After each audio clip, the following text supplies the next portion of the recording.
दोस्तों, रोज़ की तरह लिखनी ब्लॉग में सबका हार्दिक स्वागत है। सबके मंगल मोक्ष की कामना के साथ बड़ों को मेरा नमस्कार, छोटों को मेरा आशीर्वाद। मैं ठीक हूँ, आशा करता हूँ कि आप ठीक होंगे। दोस्तों, रामचरितमानस के बालकांड के प्रसंग में भगवान राम, लक्ष्मण, भरत, शत्रुघ्न का अवतरण जब धरती पर होता है तो समस्त देवतागण, माता पिता, गुरु बंध अपार हर्ष की अनुभूति से भगवान के साक्षात दर्शन करते हैं। और माता को जब भगवान अपना विराट और रौद्र रूप दिखाते हैं तो माता को उनके रौद्र रूप को देख करके अंतर्मन में अपार भगवान की श्रद्धा के भावों का और भगवान के साक्षात दर्शन और ब्रह्मांड तीनों लोगों की माया जब दिखती है तब माता भगवान से कहती है कि जब आपने अपना विराट स्वरूप मुझे दिखा दिया और अपना साक्षात स्वरूप दिखा दिया तो अब मैं जो है वात्सल्य की लीलाओं का जो क्रीड़ाएँ हैं, जो लीलाएँ हैं, बालक के अंतःकरण में जिस प्रकार के वात्सल्य वर्णन, तो तुलसीदास जी ने उसी के अनुरूप एक माता का अपने पुत्र के प्रति किस प्रकार का स्नेह बालपन में होता है, उन्हीं के भावों का वर्णन किया है। और भगवान राम किस प्रकार से राम, लक्ष्मण, भरत, शत्रुघ्न का नामकरण उनके कुल गुरु वशिष्ठ जी करते हैं, उसका बड़ा ही हृदयस्पर्शी वर्णन तुलसीदास ने बाल चरित्र में किया है। दोस्तों, श्री राम ने अपने अवतार के सब भगवान रामचंद्र जी की अवतार लेने का सबसे बड़ा उद्देश्य और उनके प्रारंभ का कारण यही था कि ऋषि विश्वामित्र जब यज्ञ कर रहे थे, अनुष्ठान में बैठे रहते थे, तो अनेक राक्षस जो है उनके यज्ञ में बाधा पहुंचाते थे।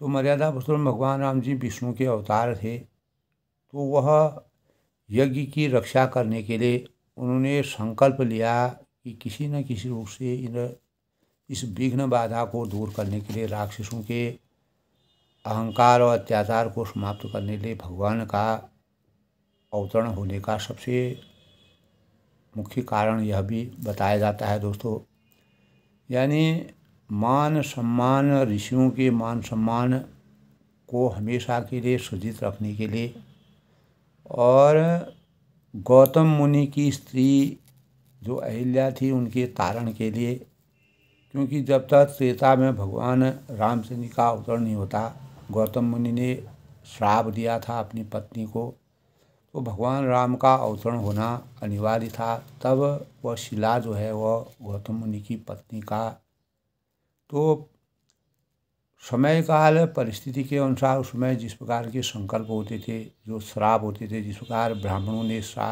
के श्राप के परिणाम स्वरूप राक्षस के रूप में रावण अवतरित हुए। प्रताप भानु राजा बड़े यशस्वी, कीर्तिमान और प्रजा की रक्षा करने वाले थे, लेकिन वही यानी अपनी बुद्धि, विवेक और ज्ञान की पराकाष्ठा को सही ढंग से न कर पाने के कारण किसी गलत यानी एक प्रतिशोध की ज्वाला में श्राप और कालकेतु नाम राक्षस के और जो ब्रह्म यानी ब्राह्मण के वेश में मुनि के रूप में उनको दोनों की चाल के परिणाम स्वरूप प्रताप भानु को उनके अनुसार कहे हुए बातों को करना पड़ा, जिसके परिणाम स्वरूप वह दोषी हो गए, उनके कहन से अनाचार हो गया, जिसके परिणाम स्वरूप ब्राह्मणों को अनेक प्रकार के गलत भोजन कराने की प्रक्रिया शुरू हुई।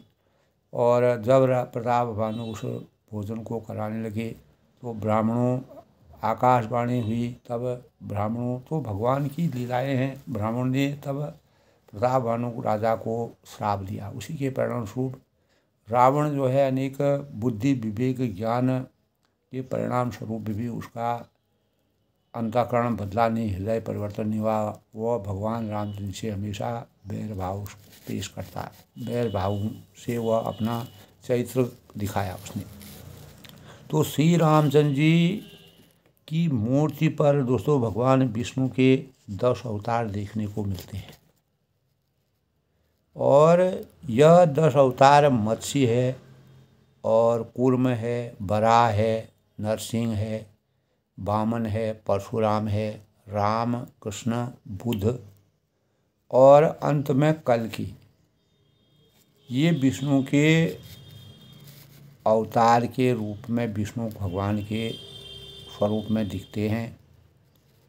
और विष्णु राम इसीलिए कहलाते हैं, पहले जन्म में जब यानी विजय के परिणाम स्वरूप हिरण्याकश्यप व हिरण्याक्षी के रूप में जन्म लिया था, तो भगवान विष्णु ने 12 अवतार लेकर हिरण्य यानी जो अवतार लेकर राम व नरसिंह अवतार के रूप में हिरण्याकश्यप को मारा था।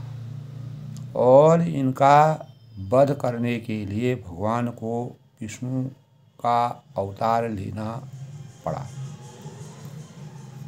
तो तब कश्यप और अदिति को आकाशवाणी के परिणाम स्वरूप वरदान मिला और भगवान विष्णु ने मनु और शत्रुपा को वरदान दिया, जिसके परिणाम स्वरूप प्रताप भानु राजा राक्षस रावण के रूप में अवतीर्ण था। और भगवान राम जी को वरदान, विष्णु को वरदान मिला कि वह पुण्य की पराकाष्ठा के लिए धरती पर अवतरण होंगे और राजा दशरथ के वहाँ उनका जन्म होगा। इस प्रकार दोस्तों श्री राम के रूप में एक कीर्तिमान इस धरती पर स्थापित होगा। तो त्रेता युग में जब अनेक फिर राक्षसों का आतंक बढ़ा, अत्याचार बढ़ा, हानियाँ होने लगी, ऋषि मुनियों में दुख की अनुभूति हुई, स्वर्ग में देवता परेशान हुए, मानव रूप पूरा परेशान हो गया, तब भगवान ने अपना अवतार लिया। तो कल के अवतार भगवान विष्णु का 24वां अवतार माना जाता है। और भगवान राम ने अपने कुल देवता के रूप में भगवान सूर्य की उपासना की थी। रावण के वध के पश्चात भगवान ने सबसे पहले भगवान सूर्य से अपना चमत्कार ग्रहण किया, जिसके परिणाम से उनको सूर्य का तेज प्राप्त हुआ।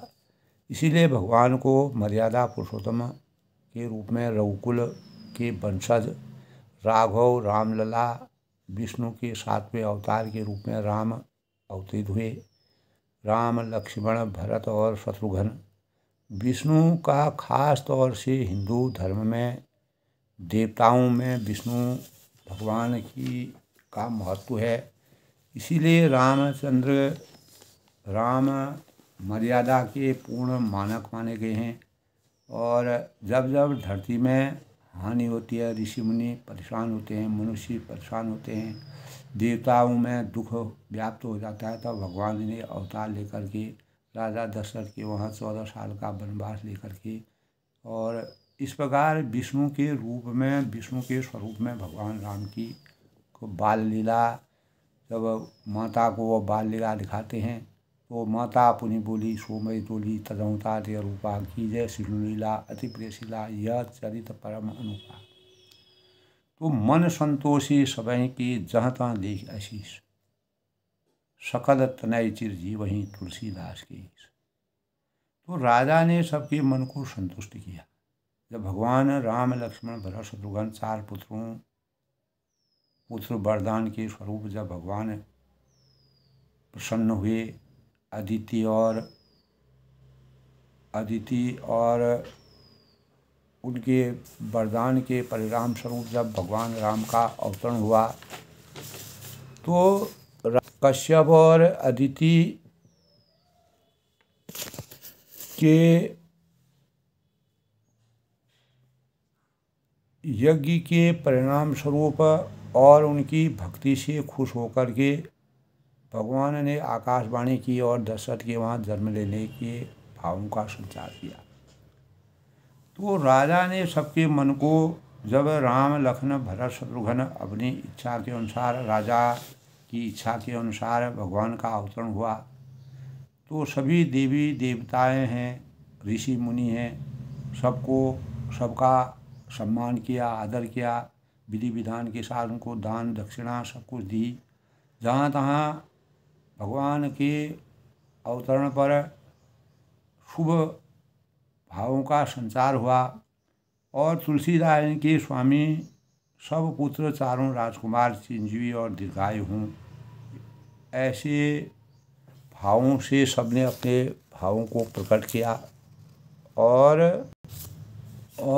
तब फिर राजा ने, जब उनका अवतरण हो गया, तो राजा ने विधि विधान के साथ सभी ऋषि मुनियों का आशीर्वचन प्राप्त किया और जात कर्म संस्कार करने के बाद अपने पूर्वजों को याद किया और ब्राह्मणों को सोना, वस्त्र, अनाज, अनेक प्रकार की मणियों को दान के रूप में प्रसन्न होकर के दान दिया।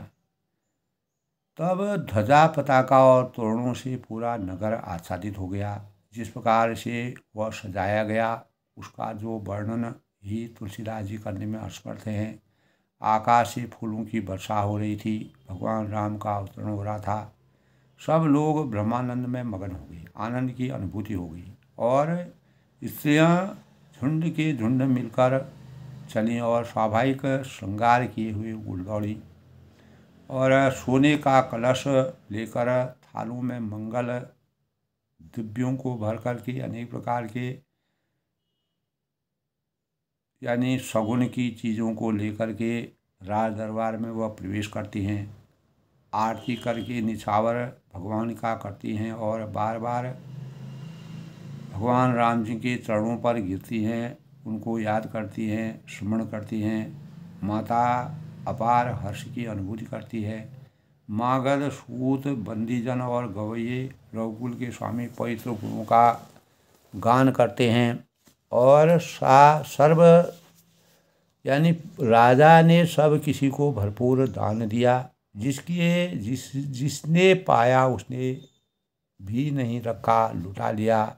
और नगर को सभी रानियों, गलियों के बीच बीच में कस्तूरी है, चंदन है और केसर के कीच ही कीच रह गए, यानी चारों ओर सुगंध से वातावरण इतना आनंदित हो गया। तो तब कहा है दोस्तों, ग्रह ग्रह बाज बधाओ शुभो, प्रकृति सुषमा कंद, हर्षवंत सब जहाँ तहाँ, नगर नाज नरबंद।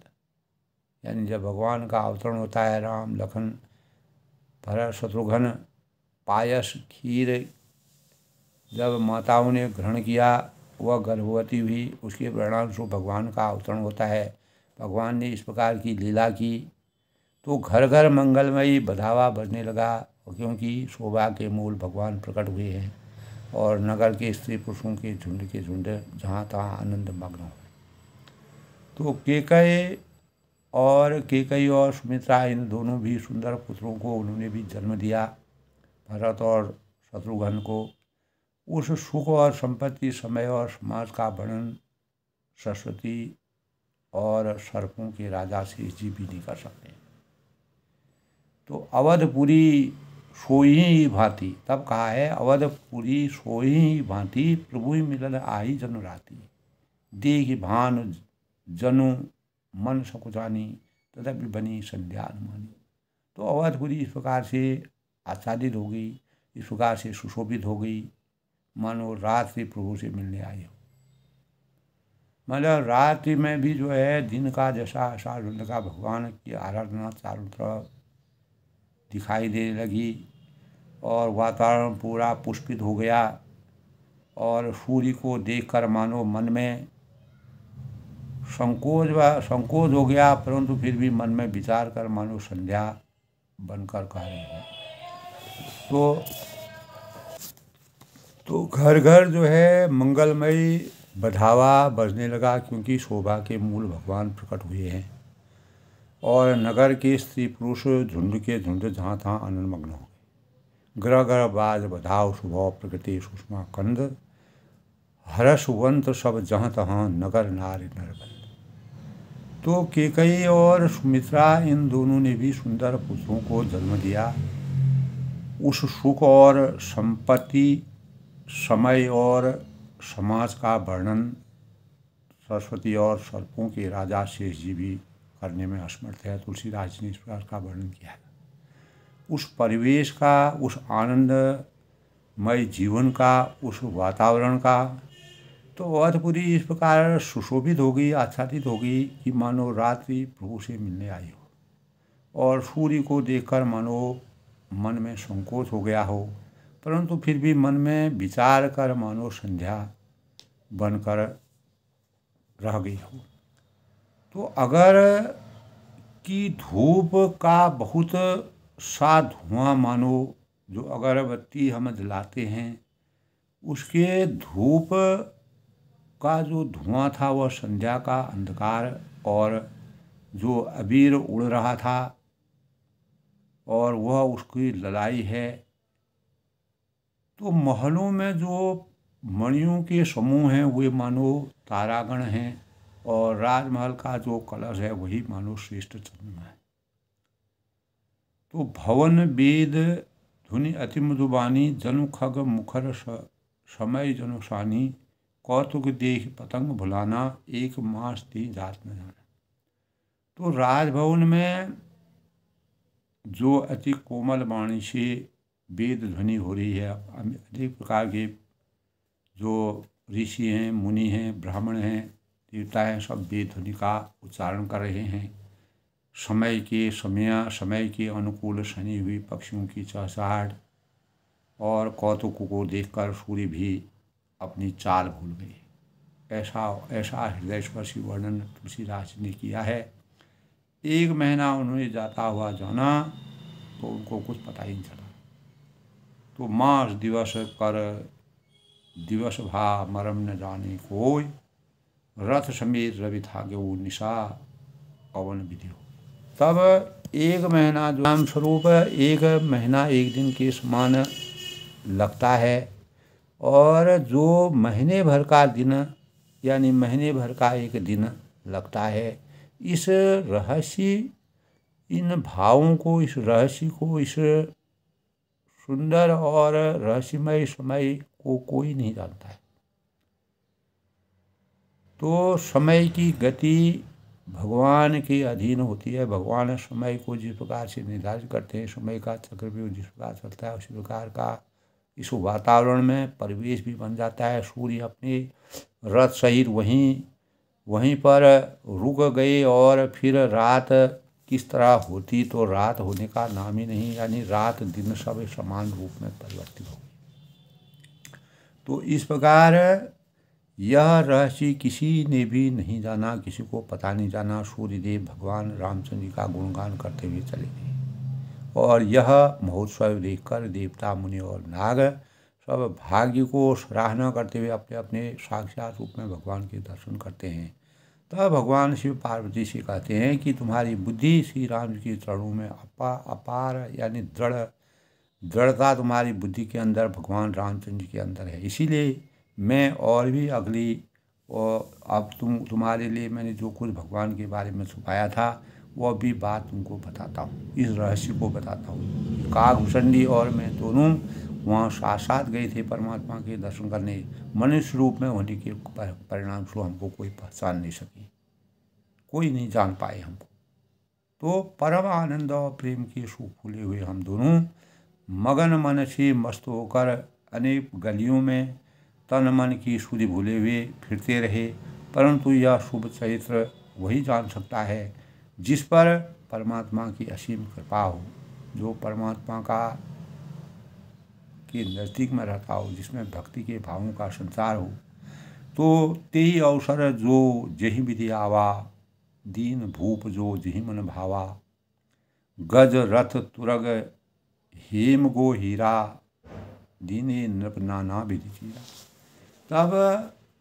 तब जो है उस अवसर में, उस समय में, उस सुंदर यानी आच्छादित समय में जिस प्रकार आया, उसे मन को जिस प्रकार से अच्छा लगा, राजा ने उसे वहीं दिया। और हाथी हैं, रथ हैं, घोड़े हैं, सोना है, गौए हैं, हीरे और भांति भांति के यानी वस्त्र सजाए।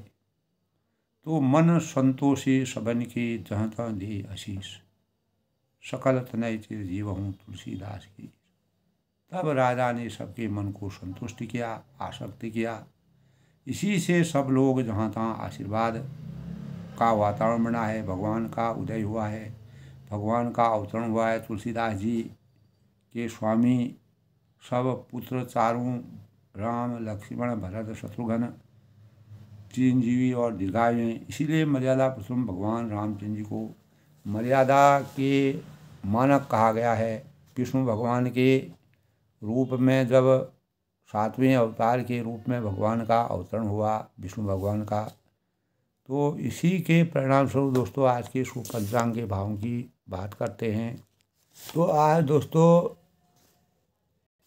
आज जो है आज का पंचांग की बात करते हैं। तो आज 8 फरवरी 2025 माह के शुक्ल पक्ष की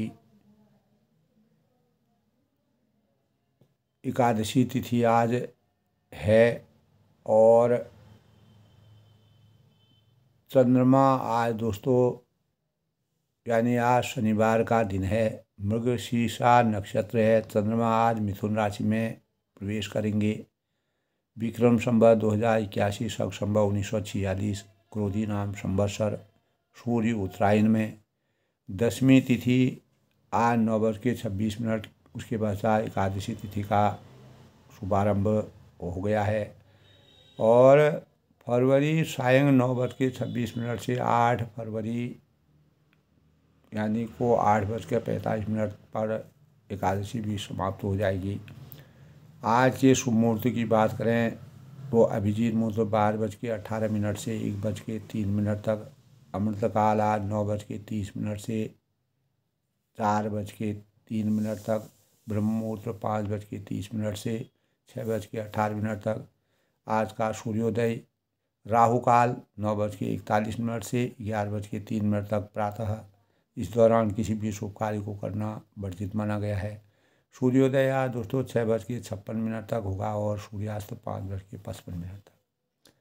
तो इस प्रकार आज के शुभ पंचांग के भावों की तो दुनिया में दोस्तों दान जैसी कोई संपत्ति नहीं और लालच जैसा कोई रोग नहीं और अच्छे स्वभाव जैसा कोई आभूषण नहीं और संतोष जैसा कोई सुख नहीं। इसीलिए मर्यादा इन सभी आसक्तियों को त्याग कर इस सृष्टि में मानव चेतना को जगाने के लिए और प्राणियों की रक्षा करने के लिए, प्राणियों के जीवन को हमेशा ब्रह्म में लीन होने के लिए, भगवान की आसक्ति प्राप्त करने के लिए अनेक दीनहीन गरीब अंतिम श्रेणी तक पहुँचे हुए अहिल्या तक के गौतम की पत्नी अहिल्या का तारण करने के लिए भगवान ने अपना अवतरण लिया।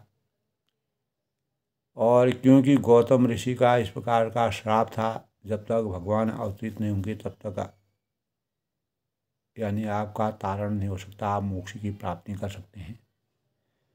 और दूसरा, भगवान राम का जो ऋषि मुनि थे, खास तौर से विश्वामित्र मुनि थे, वह बड़े दुखी हो गए थे, आतुर हो गए थे, परेशान हो गए थे।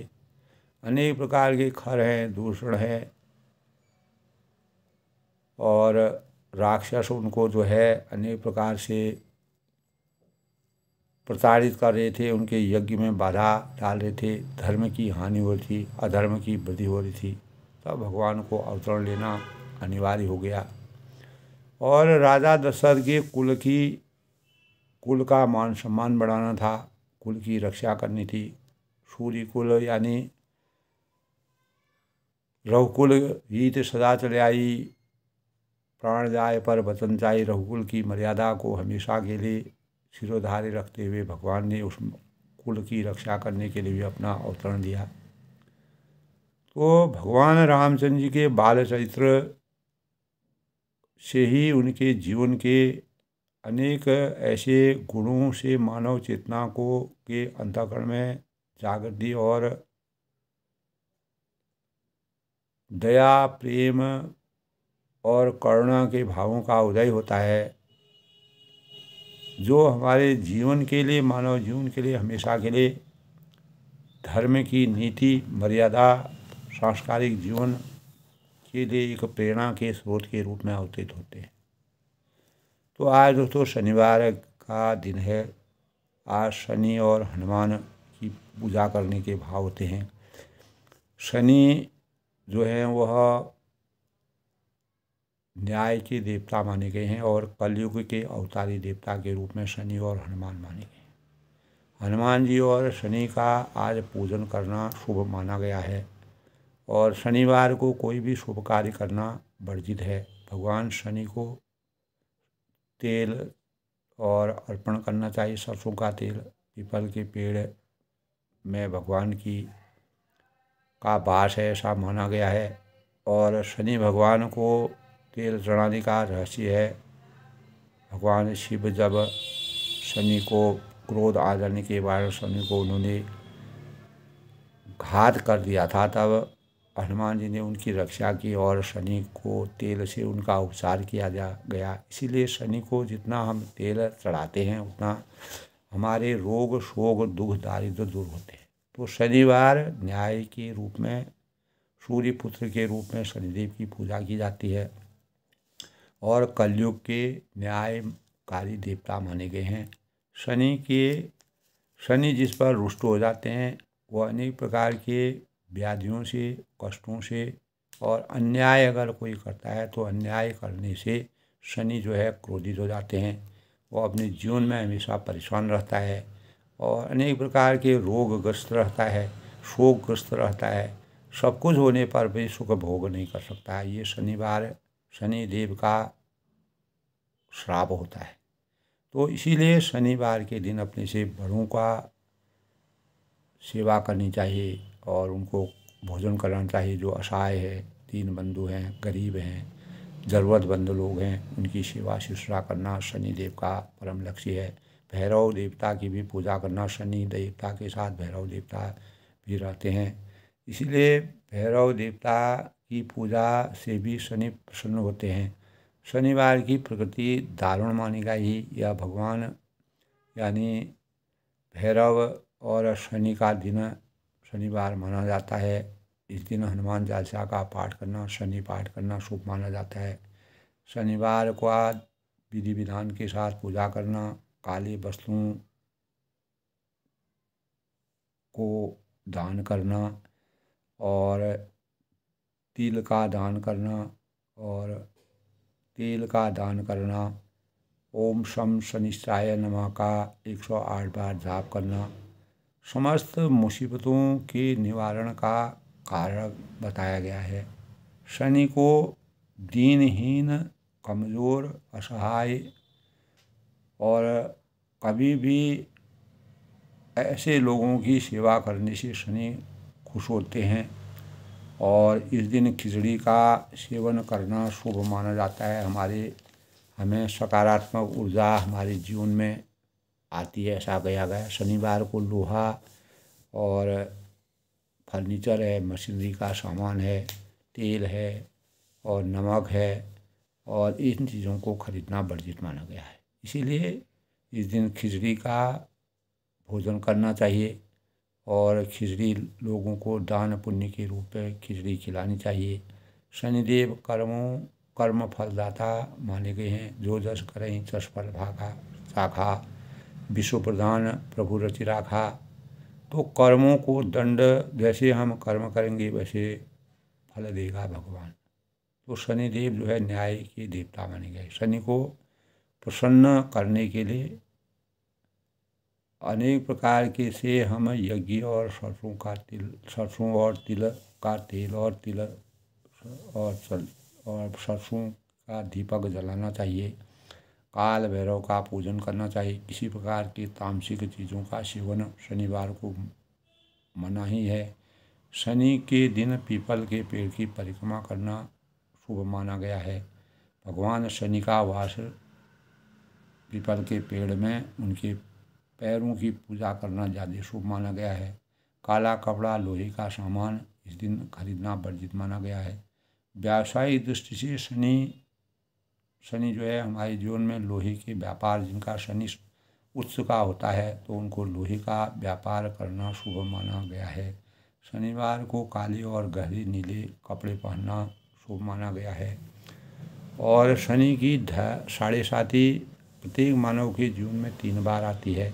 अगर शनि हमारा किसी भी साधक की जन्म कुंडली में अगर अनुचित जगह पर बैठा रहता है, नीच ग्रह पर बैठा रहता है, तो उसके लिए हमको शनि की आराधना प्रबल रूप से करनी चाहिए। क्योंकि उससे हम शनि अगर हमारा बलिष्ठ होगा तो हमको अनेक प्रकार के कष्ट नहीं होंगे, दुख नहीं होगा, दरिद्र नहीं होगा, रोग नहीं होंगे। हम जितना भी जीवन जिएंगे सुख के का जीवन जिएंगे। तो भगवान शनि का स्मरण करना, शनि देव जिसका कमज़ोर होता है, शनि का पाठ करना चाहिए, हनुमान चालीसा का पाठ करना चाहिए। ये हमारे शास्त्रों में विधि विधान के साथ बताया गया है। तो इस प्रकार दोस्तों, कछुक दिवस बीते यही भांति, जात न जानिय दिन अरु राति, नामकरण कर अवसर जानी, भूप बोले पठिए बुनि बानी। तो इस प्रकार कुछ दिन बीत गए और दिन रात जाते हुए जान नहीं पड़ते थे। तब नामकरण संस्कार का समय जानकर राजा ने ज्ञानी मुनि वशिष्ठ जी को बुलाया। वशिष्ठ जी ने उनके नामकरण की तैयारी की। व्यापक ब्रह्म निरंजन, निर्गुण विगत विनोद, सो अज प्रेम भगति बसो कौशल्या की गोद। तो जो सर्वव्यापक, निरंजन, माया रहित, निर्गुण, विनोद रहित और अजन्मा ब्रह्म है, वही प्रेम और भक्ति के बस कौशल्या जी की गोद में खेल रहे हैं। तब कौशल्या जी की गोद में खेलते हुए वात्सल्य वर्णन का वर्णन जिस प्रकार से तुलसीदास ने किया है। काम कोटि छवि श्याम शरीरा, नीलकंज बारिद गंभीरा, अरुण चरण पंकज नख ज्योति, कमल दलिन बैठे जनमोती। यानी उनके नीले कमल और गंभीर जल से भरे हुए मेघ के समान श्याम शरीर में करोड़ों कामदेवों की शोभा है। कामदेव और रति को शोभा का सागर माना गया है, लेकिन भगवान का अवतरण जब होता है तो कामदेव और रति भी जो है हारमान हो जाते हैं। अरुण चरण पंकज नख ज्योति, यानी लाल लाल चरण कमलों और नखों की ज्योति ऐसी मालूम होती है कि जैसे लाल कमल के पत्तों पर मोती स्थिर हो गई हो। भगवान के स्वरूप का जो वर्णन तुलसीदास ने किया है। तब रेख कुलिस ध्वज अंकुश सोहे, नुपुर धुनि सुनि मुनि मन मोहे, कटि किंकिनी उदर तेय रेखा, नाभि गंभीर जान जिहु देखा। तो चरण तलुओं में वज्र ध्वजा और अंकुश के चिन्ह सुशोभित हैं। पैंजनी जो है भगवान के नुपुर जो हैं, नुपुरों की ध्वनि को सुन करके मुनियों का भी मन मोहित हो जाता है, आनंदित हो जाते हैं, सुख की अनुभूति करते हैं। और कटि किंकिनी उदर त्रिय रेखा, कमर के में करधनी और पेट पर 3 रेखाएं जो हैं, त्रिवली जिसको कहा जाता है। तो नाभि को गंभीरता को तो वही जानते हैं जिन्होंने उसे देखा। साकार रूप में जब माताएं, पिता और वहाँ की प्रजा, देवी देवता भगवान के स्वरूप का अनावरण कर रहे हैं साक्षात रूप में, तो आनंद की अनुभूति हो रही है। तभी कहा है भाई प्रकट कृपाला दीन दयाला कौशल्या हितकारी हर्षित महतारी मुनि मनवारी अद्भुत रूप विचारी लोचन अभिरामा तनु घनश्यामा निज आयुर्भुजारी भूषण बनवाला नयन विशाला शोभा सिंधु खरारी। तो भुज विशाल भूषण द्रुत भूरी हिय हरि नख अति शोभा रूढ़ी पूर्व मनिहार पदिक की शोभा विप्र चरण देकर मन लोभा। तो बहुत से आभूषणों से सुशोभित विशाल भुजाएं जिनकी हैं, लंबी लंबी भुजाएं, और शेर के कंधों की तरह जिनके शेर के जैसे कंधे हैं, हृदय पर बाघ के नख की बहुत ही निराली छटा है, और प्रेरणा के स्रोत के रूप में जिस प्रकार से उनके पूरे शरीर के अंग अंग की शोभा का वर्णन तुलसीदास ने कहा है। उर् मनिहार पदिक की शोभा और छाती पर रत्नों से युक्त मणियों के हार की शोभा और विप्र चरण देखकर मन लोभा। ब्राह्मण जो हैं भृगु के चरण चिन्हों को देखते ही मन लुभा जाते हैं,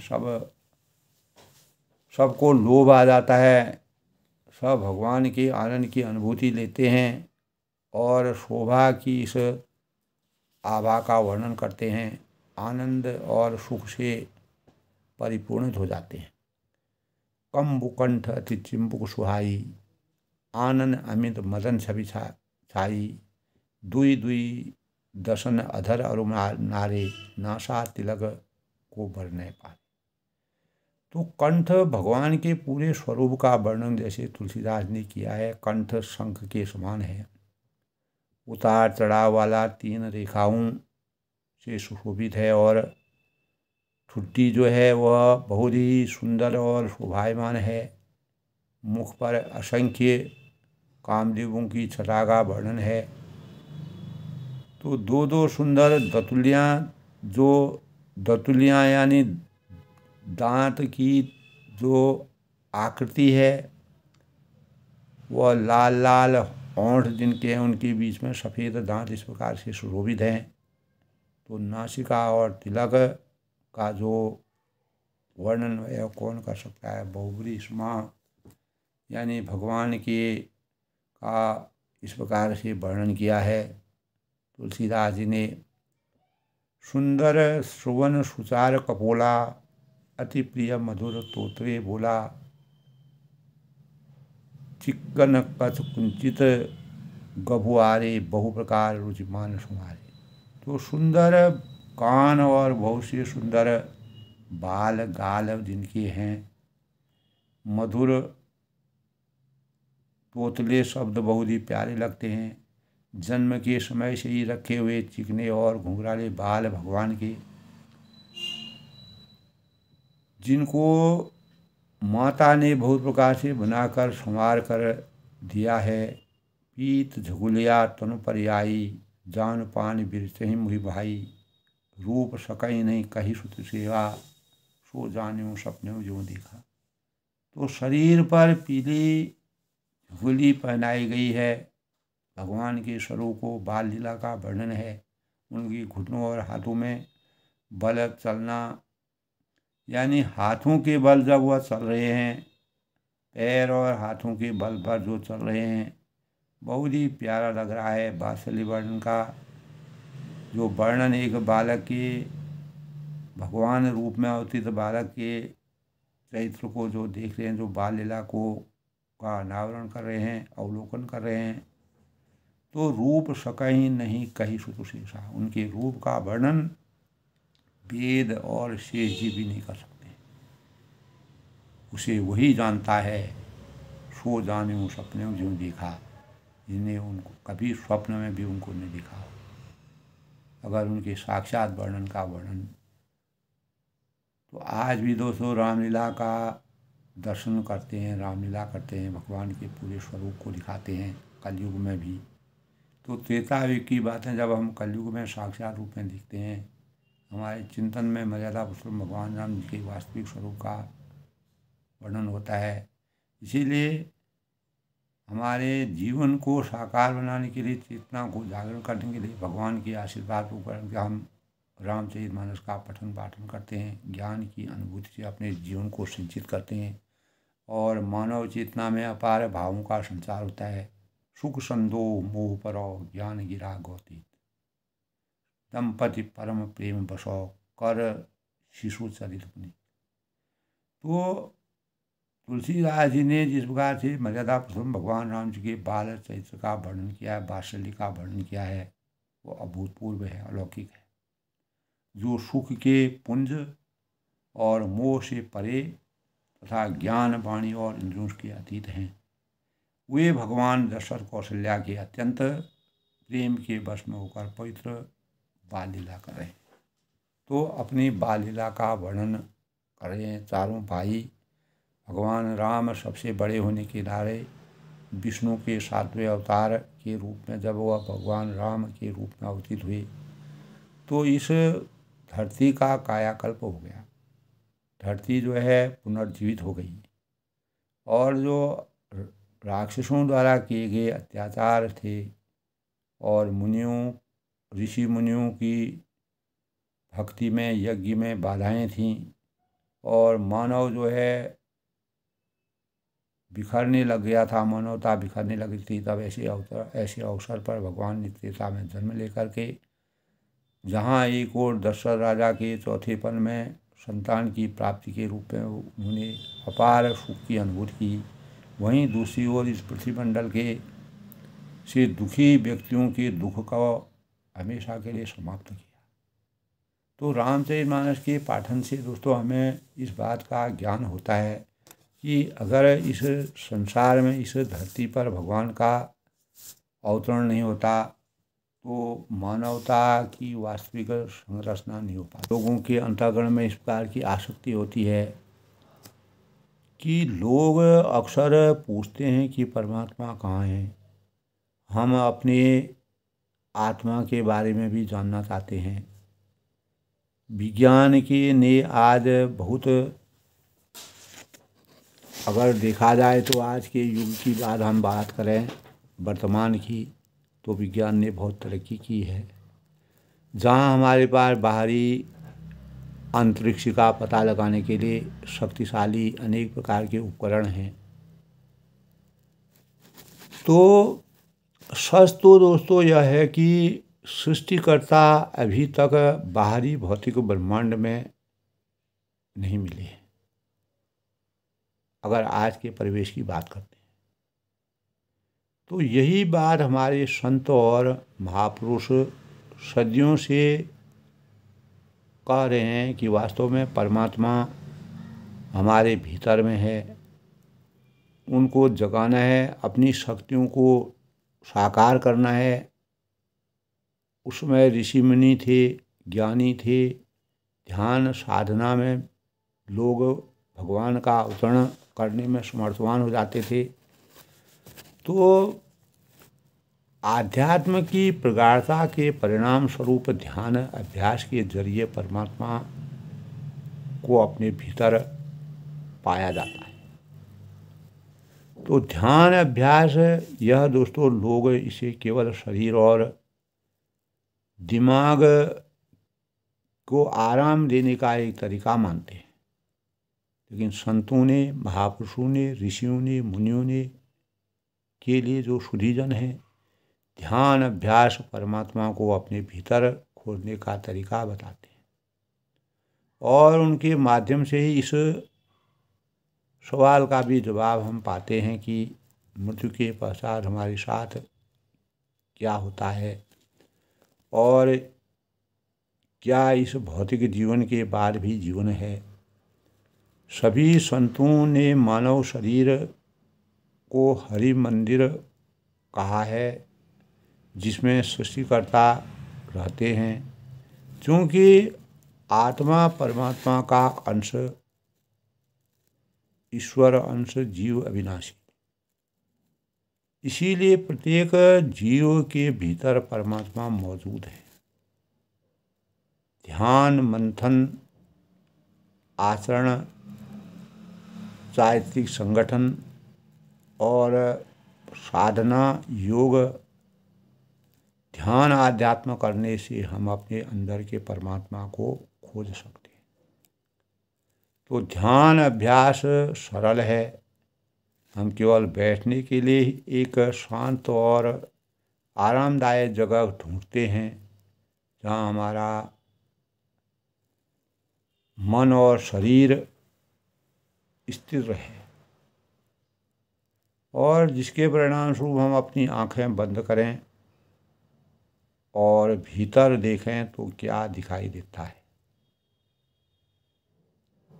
तो जैसा ऐसा करने से हम आराम की अनुभूति करेंगे, शांति महसूस करेंगे और हमारे आत्मा को एक आध्यात्मिक अनुभव होता है। प्रयोगात्मक रूप में कोई भी व्यक्ति इसको अपने जीवन में चरितार्थ कर सकता है। तो ऐसा करने से हम दोस्तों इस यानी आत्मा को एक आध्यात्मिक अनुभव होता है जो हमें ईश्वर की खोज में ले जाता है। तुलसीदास जी ने अपनी पत्नी के द्वारा जो ज्ञान की प्राप्ति उनको हुई, अस्थि चरण मम देहमयो तामे ऐसी प्रीत, ऐसी जो श्री राम पर हो ही नहीं भवभीत। तो तुलसीदास और उनकी पत्नी की कहानी लंबी है। एक बार वह अपने मायके जा रही थी, तब तुलसीदास जी उनके पीछे पीछे हमेशा उनके पीछे लगते थे। तो गुस्से में क्रोधित होकर के उन्होंने कहा कि मेरे इस हाड़ मांस के शरीर पर आपका इतना प्यार है, स्नेह है, तो अगर भगवान रामचंद्र जी के चरणों में के संपर्क में, भगवान के शरण में अगर आप जाएं तो आपको अपार शक्ति और ज्ञान की प्राप्ति होगी, भगवान का आशीर्वाद प्राप्त होगा और आपको मोक्ष की प्राप्ति होगी। तभी उन्होंने कहा अस्थि चरण मम देह में, और ऐसी जो प्रीत, ऐसी जो तो भगवान पर अगर ऐसी अस्थि चरण मम देह में और ताप में ऐसी प्रीत, ऐसी जो श्री राम पर हुए, किसी प्रकार के भय और आसक्तियों से आप हमेशा के लिए मुक्ति हो जाएंगे, मोक्ष की प्राप्ति हो जाए, भगवान का अगर शरण में जाए। तब तुलसीदास को ज्ञान प्रेरणा के रूप में ज्ञान का संचार हुआ। भगवान की कृपा थी, भगवान का इतना बड़ा ग्रंथ उन्होंने लिखना था, तो आध्यात्मिक अनुभव हुआ उनको, और जिसके परिणाम स्वरूप हमारी आत्मा को यह आध्यात्मिक अनुभव जब हो जाता है तो हमें ईश्वर की खोज हम स्वयं ही कर लेते हैं। ध्यान है, अभ्यास है, आध्यात्मिक साधना करने से हमें यह पता चलता है कि ईश्वर कहाँ है। और इस प्रकार हम दोस्तों ध्यान अभ्यास से में बैठकर साधना कर अपने चिंतन को जगा करके परिस्मेण ही सिद्धंति कार्याणि न मनोरथे, मन में किसी प्रकार के कार्यों को विचारने की ज़रूरत नहीं है, लेकिन उसके लिए हमको साधना परिश्रम करने की ज़रूरत है। सृष्टि के सबसे बड़े रहस्य को स्वयं हम सुलझा सकते हैं, और हमको कस्तूरी जब हमारे अंतःकरण में, जब मृग होता है उसके अंतःकरण में कस्तूरी विराजमान होती है, लेकिन वह इधर उधर भ्रमण करता है। इसी प्रकार मानव को अपनी चेतना को जगाने के लिए कस्तूरी को खोजने के लिए अपने भीतर के कस्तूरी को खोजना चाहिए। वही कस्तूरी हमारे जीवन में कितना परमात्मा की प्राप्ति करने में कितना सार्थक होती है। अगर हमारा मन और आत्मा, शरीर आत्मा और परमात्मा से मिल जाता है तो हमें परमात्मा की आसक्ति, परमात्मा का ध्यान प्राप्त हो जाता है। रामचरितमानस में तुलसीदास ने मानव चेतना को जगाने के लिए जिस प्रकार का प्रयास किया है वो अभूतपूर्व है, और इसी के परिणाम स्वरूप लोग आज भी कलिकाल में भी अज्ञान रूपी अंधकार से ज्ञान रूपी प्रकाश की तरफ बढ़ने का अगर श्रेय हमको मिलता है तो हम जब परमात्मा के मंदिर में जाते हैं, उनकी ध्यान से उनका स्मरण करते हैं, आध्यात्म में लगते हैं, साधना करते हैं, तो हमारा चिंतन बदलता है। इसीलिए ऐसे महाशक्तियों को महापुरुषोत्तम के रूप में भगवान का चिंतन करने से हमारी अज्ञानता हमेशा के लिए समाप्त होती है। तो आज के प्रेरणादायक विचारों में मैं सबके मंगल भोग की कामना करता हूँ। आनंद लेखनी ब्लॉग में सबका हार्दिक स्वागत है, और मैं अपनी वाणी को विराम देते हुए आज का प्रसंग यहीं पर समाप्त करके कल दूसरे प्रसंग से प्रस्तुत होऊंगा। सब लोग सुखी रहें, खुश रहें, प्रसन्न रहें। जय श्री राम के साथ आज का प्रसंग समाप्त करते हैं। सबके मंगल भविष्य की कामना के साथ राम मर्यादा पुरुषोत्तम भगवान राम जी का आशीर्वाद बना रहे। हमारे चिंतन में परमात्मा का ध्यान हमेशा लगा रहे, तब हमें सही मार्ग दर्शन और हम एक सही उपासक साधक साधना के स्वरूप में भगवान को अपने अंतःकरण में विराजमान कर सकते हैं और अपने अंतःकरण में खोजने में समर्थवान हो सकते हैं।